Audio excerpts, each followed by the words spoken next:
Which one is harder to predict? How the government of Louisiana will affect their coaching hire, or how the Auburn powers that be will find a human being that they can tolerate? Man, that's a good man. I wish I had odds on that. You got to give a crazy governor the slight edge in that, but that's going down to the wire. That's certainly not a secretariat type race. That's you're gonna have to look at that's a photo finish. You're gonna have to look at the photo of that, because it's gonna be like a millisecond.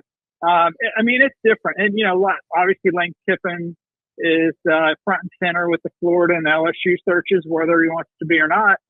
And, that's a question somebody asked me this morning was, where would Lane rather be? Well, that's a personal question, personal preference.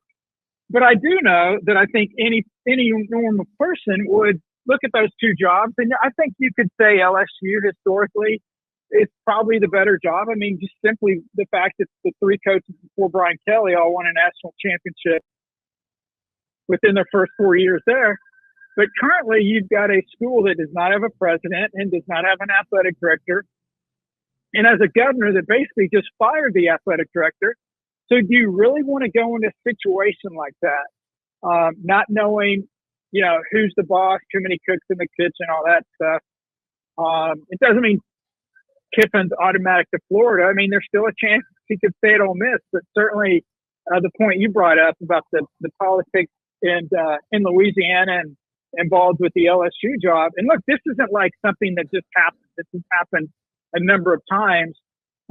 Is it worth that risk to do that? Because the money's going to be similar. It may be a couple of million different here or there. And, I'm not one to scoff at a couple $1 million, but these guys are set money wise. They're not going to go somewhere for an extra $2 million. They're going to go somewhere where they can succeed. So that's going to be fascinating. And how far down the list will LSU have to go because of the uncertainty that's going on within the administration, and also, the governor's latest antics.